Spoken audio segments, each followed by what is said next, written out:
Welcome back to the road to Melbourne International Games Week, where we dive into the stories, people, and ideas shaping this year's event. I'm your host, Alice Clarke. Games Week is about to kick off this Saturday, October 4, and today we're exploring the theme of nostalgia in games and art.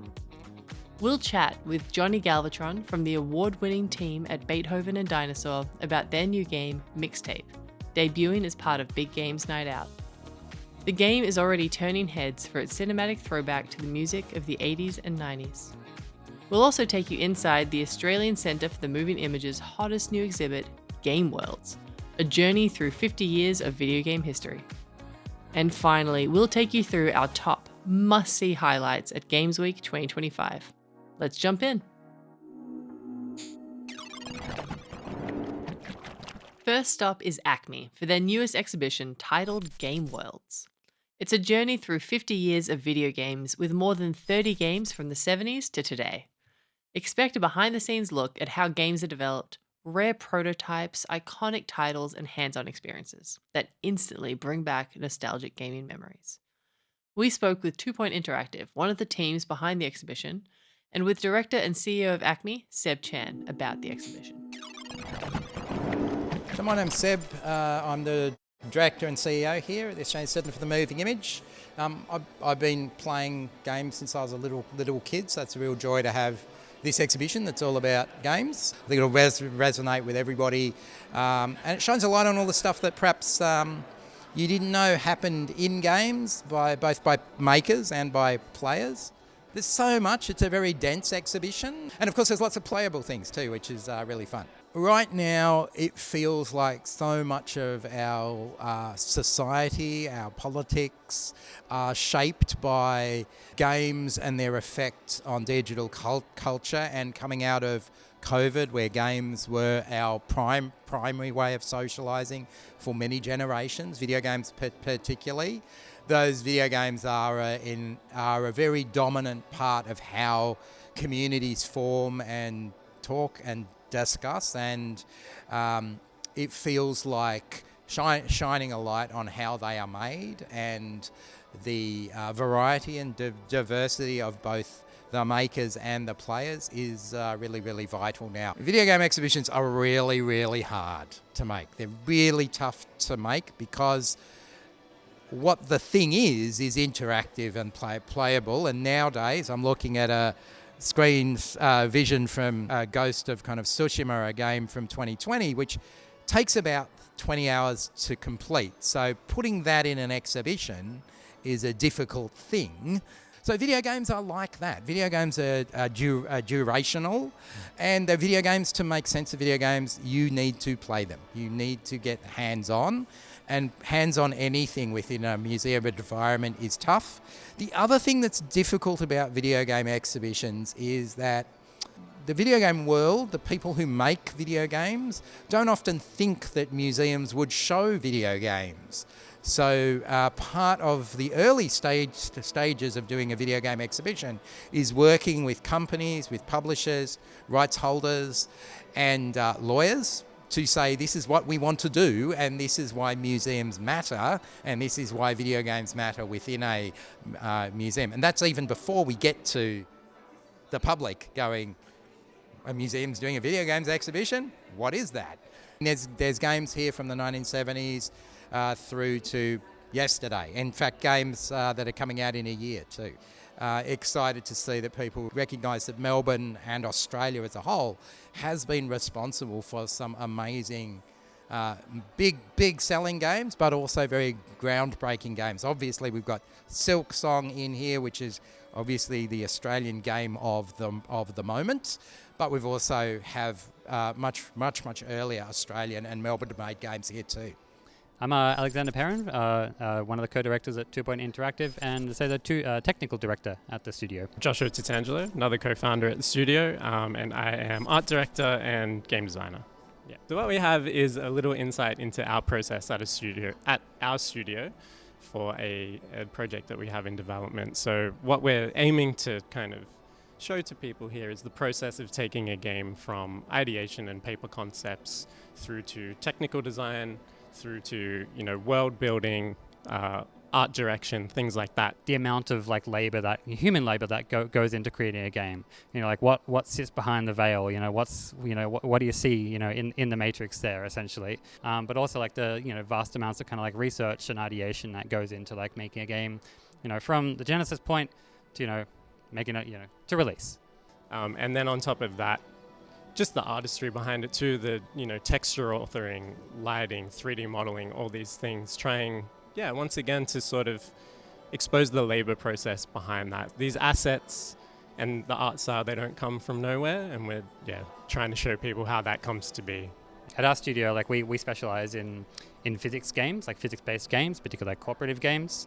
So this is things where like the characters in their spaces, like they are able to like whack into walls. They're able to like push things. They can lift things up and down. Like they have like physical presence within the virtual space. What we've tried to do is like, it's almost like a slice of all the things we want to illustrate. So like, for example, the layout of these prototypes, it's a very sort of shortened mechanical demonstration of the game. It's not, an hour-long level that you'd sit down and play through. We've tried to sort of like take all the salient points and squeeze them together. So both prototypes we have here are like specifically built for ACMI in an exhibition setting, letting someone sit down and see the whole thing within, 5 to 10 minutes. Just kind of deciding what makes sense to someone who's walking in overwhelmed by all these games. Like, what are we trying to tell them exactly about the process of making a game? It's a magical thing to like see that when games are released, like they aren't these kind of like intangible magic kind of like it's game, like it just appeared.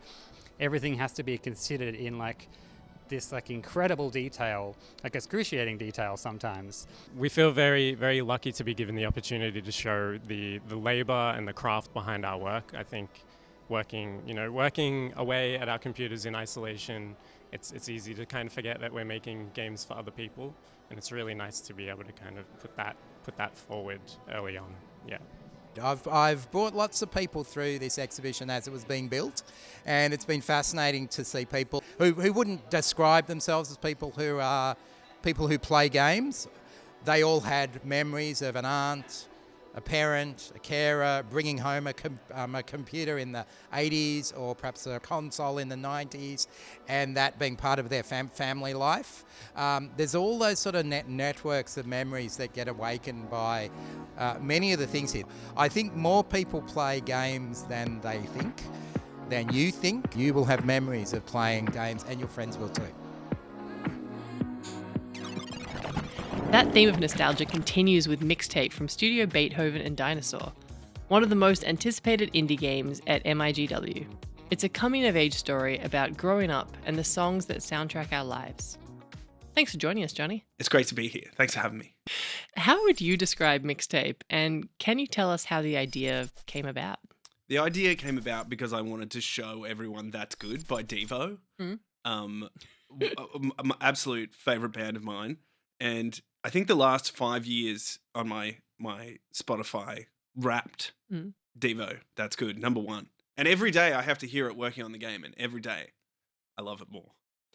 And how are the people around you taking this one Devo song on repeat? Do you know what? Not too bad. The crew working on Mixtape, actually, I don't think any of us have had any real songs that have destroyed us. I think, and I thought Devo may have been the one to do it, but it just gets better. So I think, we have some absolutely amazing songs. So I think when we're listening to those songs, we're just trying to match the brilliance and the artistry of those songs and try and lift them up even more. So only respect and admiration for the tracks. Beautiful. Music seems to be the heartbeat of this project. How did you go about pairing tracks with gameplay moments to spark that nostalgic cinematic feel? I think I started just with songs that I loved. That was the first place, and we would lay them out in different mixtapes and see what kind of story they told. And then if there were any gaps, I think BJ Thomas Most of All is one of the tracks where we were like, we're trying to find this really sad song, and then we're like, no, what if we kind of Reservoir Dogs Stuck in the Middle with You kind of played the opposite track of what was happening, and it kind of got the when you know how the character's going to speak, she started talking about how, sometimes you need a song that plays in counterpoint, a song that casts something in relief. So sometimes you can even go out looking for a track that you think is going to be the right one and have to go in the opposite direction to fill those gaps. So it was a bunch of tracks that I loved, and then finding the bits that we needed to fill, and going on interesting adventures looking for that music.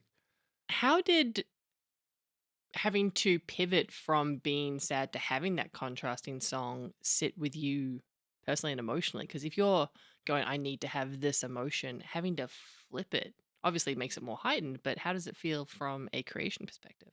Yeah, I think you're always looking for the Bob Ross happy accidents. And I think it might have been that we played the wrong song at some point, or we started like the wrong song came up in the playlist when we were trying to find this sad moment, and you're like, no, what if we went the other way? I think all that sort of stuff is incredibly fun and fantastic in the collaborative process, because games are ridiculously like collaborative. I think, I don't know, from the outside, I think people maybe see them as a little more filmic in the sense of having a director and people underneath them, but it's far more collaborative than that. Everyone on an indie team is pretty much the expert in their field, and they're bringing in amazing ideas, and it's an incredible band of artists working together. So, games often lean on nostalgia for visuals, but you're tapping into the emotional power of songs and memories. What kinds of feelings are you hoping players will walk away with, aside from a newfound appreciation for Devo? That's number one. I think the thing that I like about Mixtape, the thing that came out through it, is that wasn't it a fun and interesting time when you defined yourself just by what you liked? And I remember being insufferable in high school about what band do you listen to? I would ask people and just judge people completely. And I think Rockford's, yeah, you have to. It's the only way to live. You don't listen to Cold Chamber? Get out of here. And I think I love the idea of people just defining themselves by what they like, and I think it's fun when you write young characters like that, because they have nothing else to define themselves by if they have no tragedy in their life. And I think one of the fun things is just when kids used to define themselves by like the rock and roll t-shirts they had on and what was on their playlist, and I think there's just something really positive and fun about that. Your previous title, The Artful Escape, was critically acclaimed for its creativity. Did anything in that game or the process of making it influence the design of Mixtape? Like, what did you learn?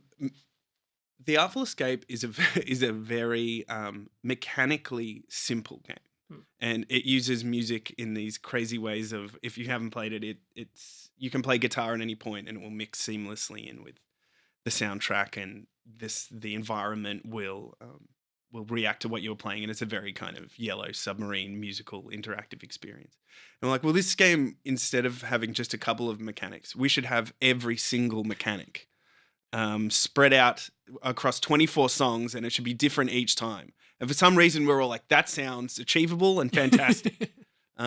So this game has it's just us wanting to explore as artists, really. And when you make games, you have these clubs. You have your cinematic club, you have your music club, and then you have your gameplay club. And we wanted to upgrade our gameplay club and start pushing in that direction and exploring. And it's just fun to do that as a team and to become better artists. So, what excites you most about sharing Mixtape with the audiences of MIGW? It's fun because we know so many crew in Melbourne. I can't wait to show them what we've been working on finally. Making video games is this weird cycle of not showing anyone anything and making everyone sign a contract that they're not allowed to show anything, and then you have to be ridiculously public for about 6 months, and it's such a weird cycle. I'm very proud of the game, and the game's almost finished on our side of things, so there's almost a sense of relief. I feel like I'm on a bit of a victory tour at this point. I don't have to worry about if the concept works. I don't have to worry about if the soundtrack is good. I don't have to worry about what the bugs are going to be. Maybe a couple of bugs, but I just am really happy to. I think we've just made this really polished, emotional, powerful thing. I'm so proud of us, and I love to see people smile playing it. We got to watch people play it all through play days over in LA, and it went so well. I just remember by the second day I was like, oh, thank God it's not terrible. I'm so stoked. What do you think sets MIGW apart from other games, events, and conventions? Because you've been to a lot of them now. Yeah. Just that it's in Melbourne Rock City and there's a whole bunch of Melbourne rock and roll kids there. I think, like I was saying about the rock and roll scene and the video game scene in Melbourne is just... Well, I'll tell you the difference is usually in the Melbourne rock scene, you stand side stage and you go, these guys suck. That's the Melbourne rock and roll scene because everyone's trying to get the one record deal that there is. Yeah. And then in the Melbourne video game scene, everyone stands and looks at other people's games and go, these guys are really good. It's a very positive scene. I think maybe because there's room for everyone. And because everyone's trying something new and there's places for unpacking. There's places for the big walk and there's all these different weird and bizarre things coming out of Melbourne. So I just love the Melbourne scene.